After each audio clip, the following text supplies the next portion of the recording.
धर्म प्रेमी बंधुओं, आप सभी को जय जिनेंद्र। मेरे इस चैनल में आपका स्वागत है। आप सभी का बहुत स्नेह प्यार मिल रहा है, परंतु आपसे एक शिकायत है कि आप लोग सब्सक्राइब नहीं करते हैं। आप इसे सब्सक्राइब करें ताकि ज़्यादा से ज़्यादा लोग इसे देख सकें। शेयर करें, लाइक करें। मेरे इस चैनल में 16 कारण भावना अनुशीलन का स्वाध्याय चल रहा है और इसके अंतर्गत 7वीं भावना शक्ति त्याग भावना का स्वाध्याय चल रहा है और उसके अंतर्गत भी 12 व्रतों का वर्णन चल रहा है। कल हमने 6 व्रत किए थे बाह्यरंग के। अब अंतरंग के बाकी के 6 जो व्रत हैं उनका स्वाध्याय आगे चलेगा। इससे पूर्व मंगलाचरण करते हैं। मंगलम भगवान वीरो मंगलम गौतमो गणे मंगलम कुंद कुंदाद्योति जैन धर्मोस्तु मंगलम सर्वमंगल मांगल्यम सर्व कल्याण कारकम प्रधानम सर्वधर्मानां जैनम जयतु शासनम। सर्वे श्रोता सावधानतः श्रवन्तु। अगला तप है प्रायश्चित तप। यह अंतरंग तप कहलाते हैं, अर्थात इनकी क्रिया बाहर में दिखाई नहीं देती है। प्रमादजन्य दोष का परिहार करना प्रायश्चित तप है। यह तप चित्त शुद्धि के लिए स्वयं गुरु से लिया जाता है। बिना गुरु के प्रायश्चित नहीं होता। चारित्र ज्ञान दर्शन में विशुद्धि आचार परमेष्टि से ही प्रायश्चित लिया जाता है। स्वयं गुरु की समाधि होने पर जिन्हें श्री संघ का उत्तराधिकारी नियत किया गया है, उन नवीन आचार्य से प्रायश्चित तप धारण करें साधक। परंतु जैसे वैद्य स्वयं के रोग का उपचार नहीं कर पाता है, उसी प्रकार से स्वयं के द्वारा प्रायश्चित तप नहीं होता है। गुरु पाद मूल में ही प्रायश्चित ग्रहण किया करना होता है। प्रायश्चित तप आत्मा की संपूर्ण कालिमा को पृथक करने में समर्थ होता है। प्रायश्चित प्रतिक्षण के लिए तैयार रहना चाहिए। पुनर्जन्म होता है। साधु का प्रायश्चित तप जैसा कैसा ही अपराध हुआ हो, प्रतिक्षण प्रायश्चित के लिए तैयार रहना चाहिए। जैसे पैर में लगी सेल भूमि पर सुख से नहीं चलने देती है, उसी प्रकार से दोष लगने पर साधक के मन में अशुद्धि की सेल लगी रहती है। जब तक स्वयं गुरु से निज दोषों की आलोचना पूर्वक प्रायश्चित नहीं लेता, तब तक उसका मोक्ष मार्ग पर सुख से चरण नहीं होता है।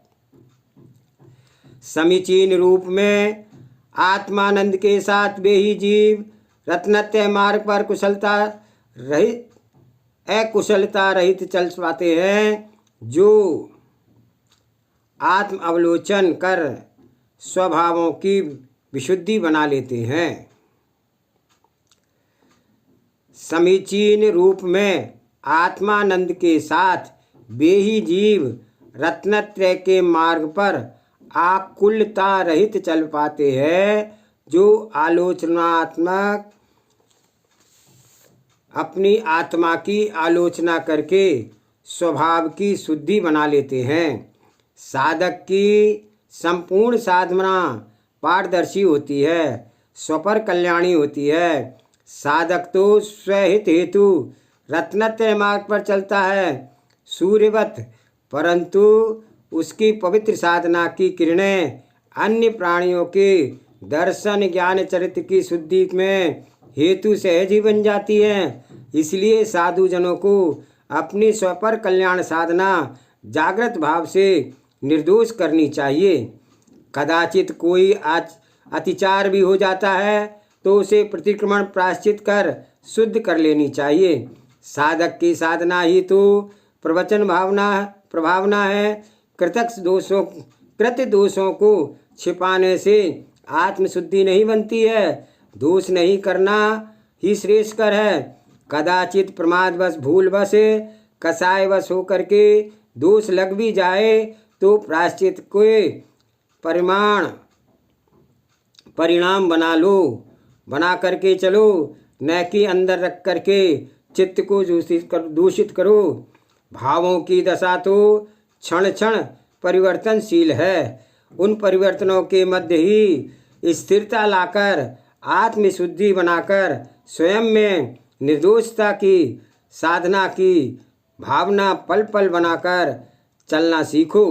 जहाँ वैराग्य भाव दृढ़ होगा वहाँ साधक को साधना में लगा दोष रूप दिखेगा, और जहाँ निज दोष में दोष दृष्टि का अभाव हुआ वहाँ अनाचार आरंभ हो जाएगा।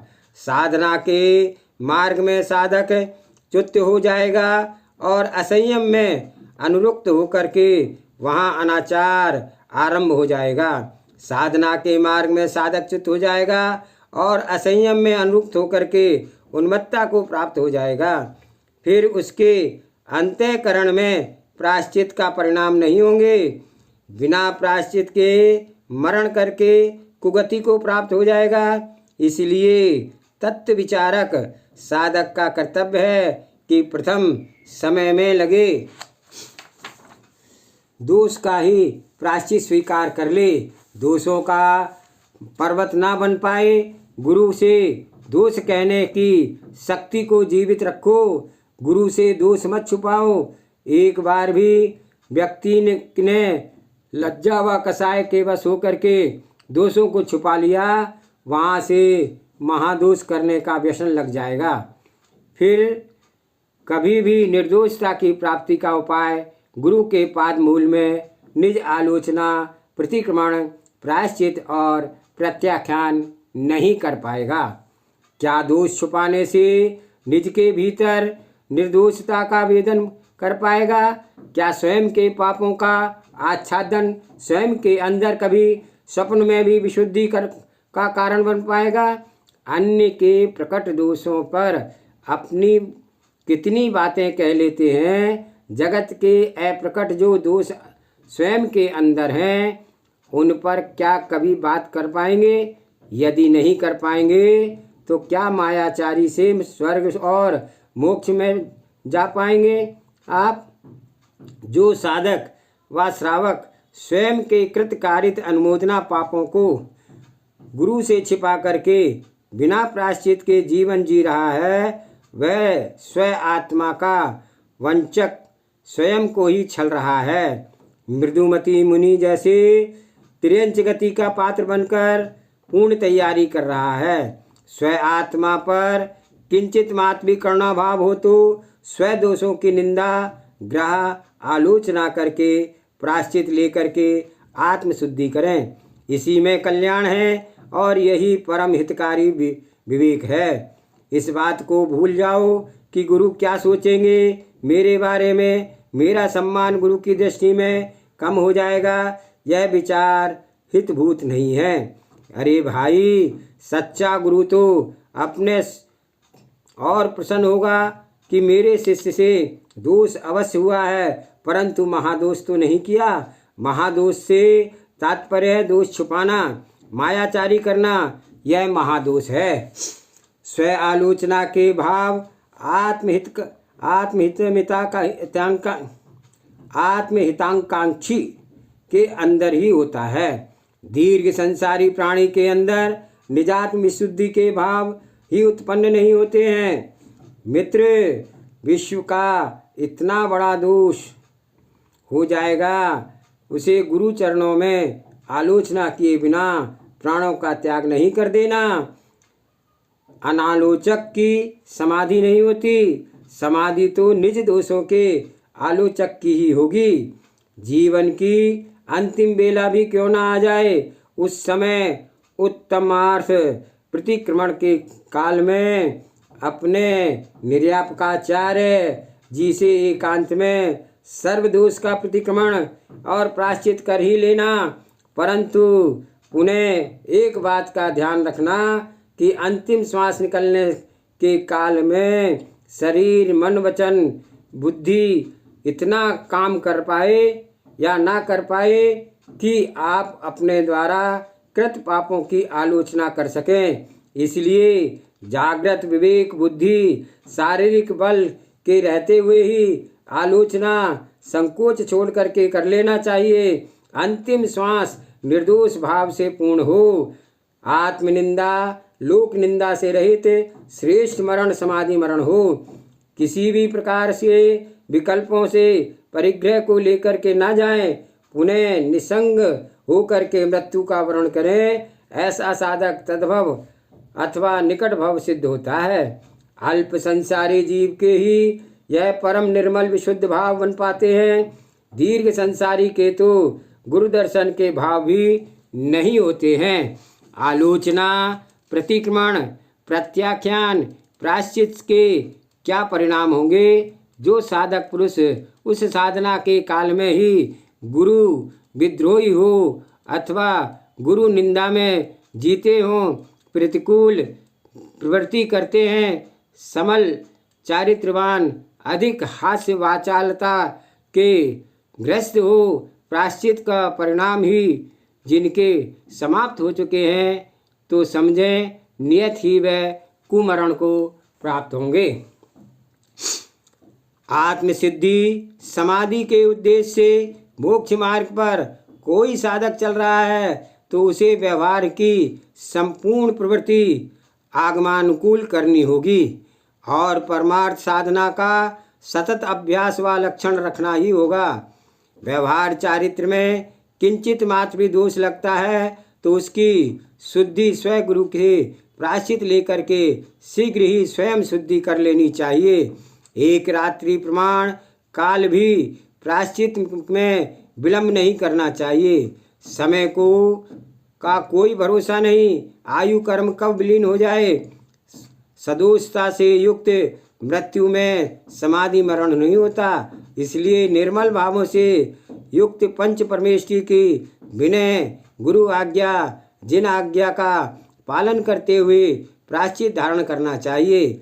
यहाँ आत्मबोध सम्यक्त होगा और वहाँ साधक अपने अंदर में संपूर्ण विकारों को बालकवत गुरु के सामने समक्ष रख देता है और नम्र भावों से प्रार्थना करता है, हे प्रभु, साधना काल में यह विराधना मान वश, अज्ञान वश, लोभ वश, क्रोध वश, मायाचारी वश, कामना वश, काम वासना वश कृतकारित अनुमोदना से हुई है। लज्जा के कारण आपके श्री चरणों में ज्ञापित नहीं कर सके, परंतु आज मुझे आत्मग्लानि के साथ आत्मबोध हुआ है। जीवन ओस बूंद तुल्य शुष्क पर्णवत सूख जाएगा। मालूम नहीं मेरी आयु क्षीण होने में से पूर्व प्रभु मुझे प्रायश्चित दे करके शुद्ध करें, शुद्ध करें, शुद्ध करें। पुनः पुनः प्रार्थना और मुझ मूड को शुद्धि करें, मेरी विशुद्धि को पुनः जागृत करें, मेरा मोक्ष मार्ग प्रशस्त करें। चित्त शुद्धि के बिना विशुद्धि की वृद्धि नहीं होती है।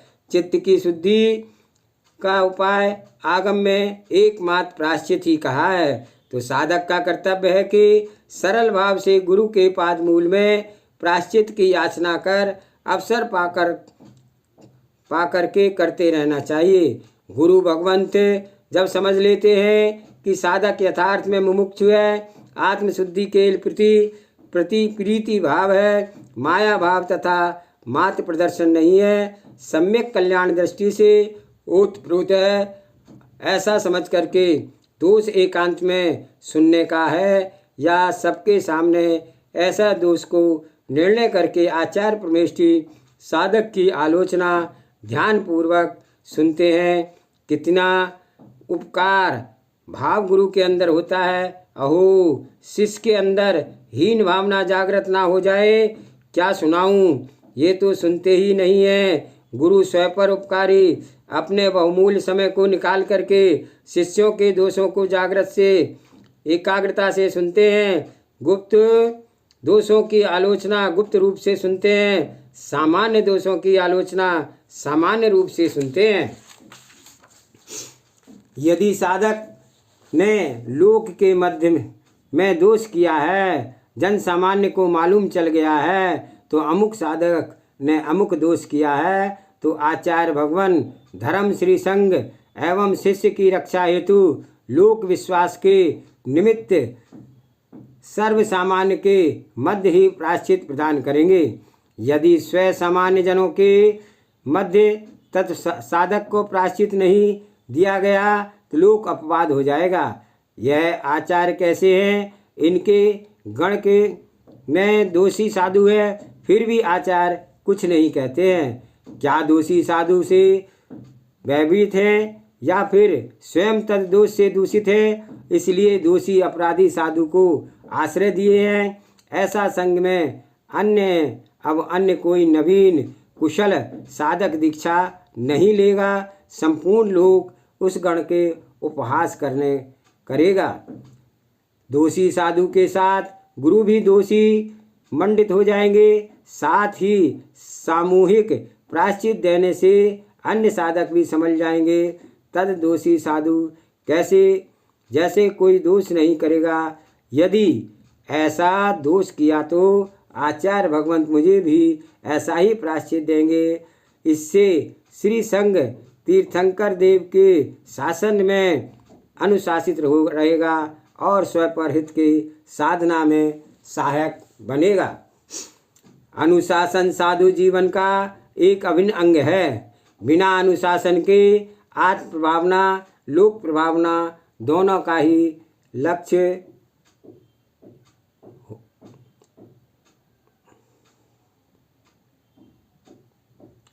होता है।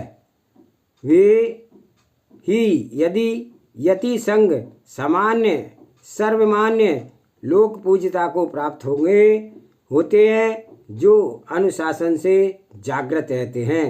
उन मुनि संघों का कोई अस्तित्व नहीं रहता जिन संघों में अनुशासन का लोप है। लोक प्रसिद्धि यदि चाहते हो तो आत्म अनुशासन में स्वपर के स्थापित करो। जैसे चमक रहित मोती, जल रहित सरोवर, फल रहित तरोवर, प्राण रहित देह, जिन बिंब रहित जिनालय शोभा नहीं देता है, उसी प्रकार से आत्म अनुशासन से रहित श्रवण के श्रावक की चर्या शोभा नहीं देती है। इसलिए आचार्य परमेष्ठी को स्वपर अनुशासन रखना बहुत ही उपयोगी है। संपूर्ण जिन शासन की ध्वजा उनके कर कमलों में है। संग से भयभीत ना रहें, पाप से आत्म अनुशासनहीनता से भयभीत रहें। स्व स्वार्थों में ना जी करके जिन शासन के लिए जिए, स्व शरीर की निंदा प्रशंसा की चिंता ना सताए।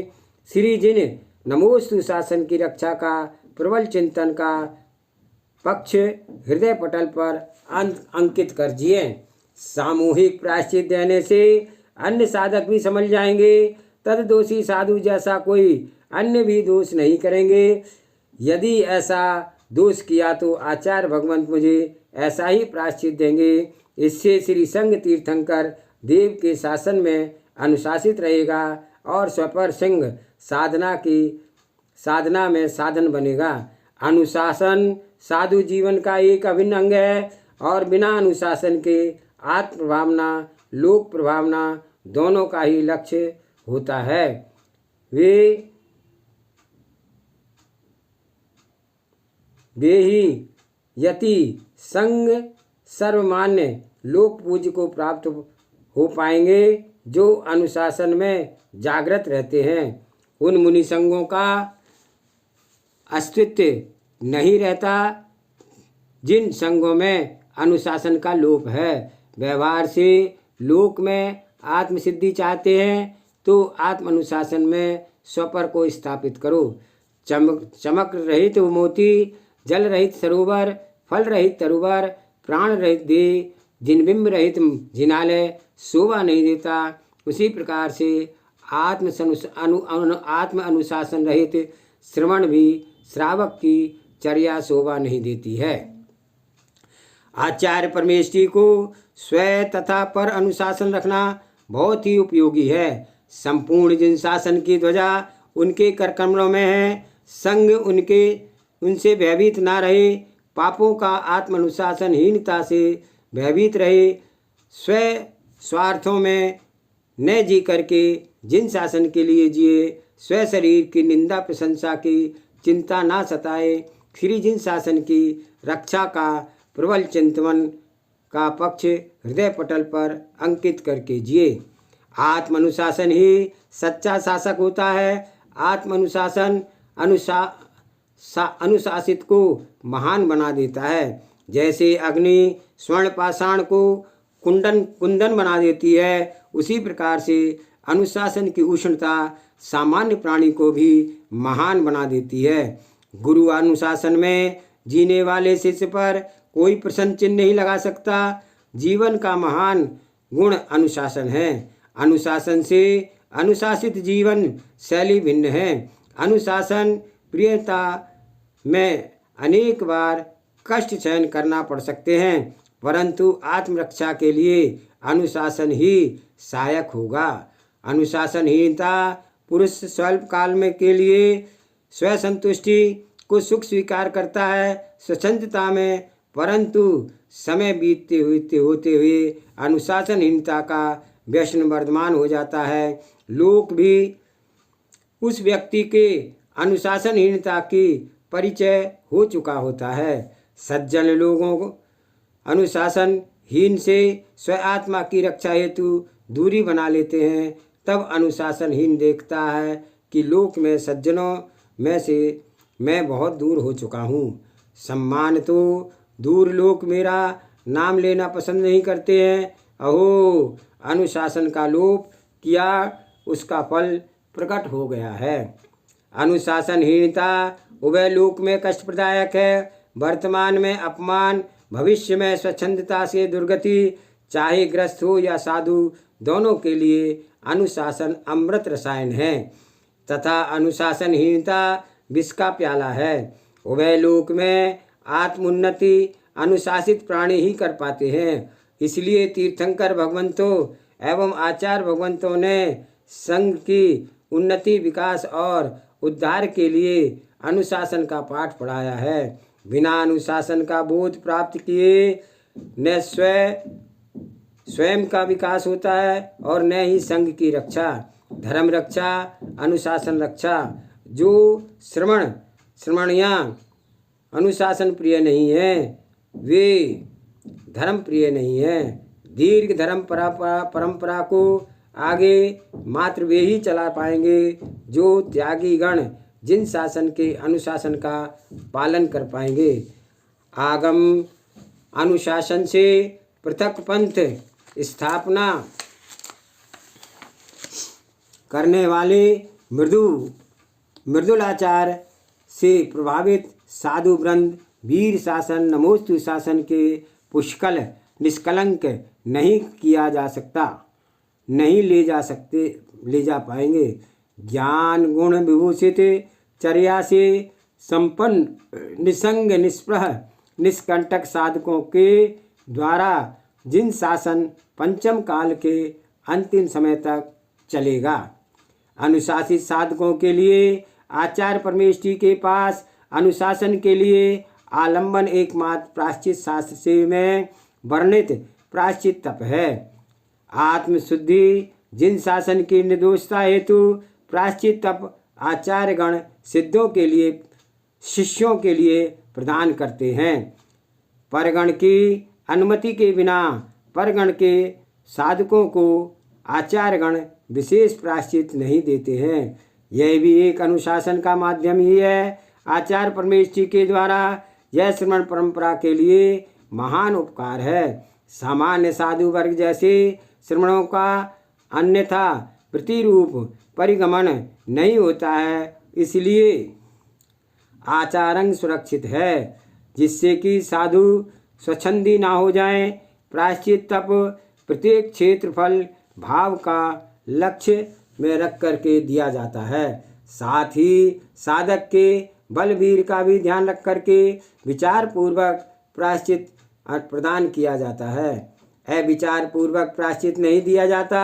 साधक के चित्त में भी शुद्धि हो, साधु वर्ग में अनुशासन हुई जीवित रहे और साथ ही अपराधी साधक के अंदर पुनः साधना के प्रति उत्साह एवं जिन शासन के प्रति आस्था, गुरु के प्रति विश्वास बना रहे। दृढ़ आस्था विश्वास से पूर्ण आत्महित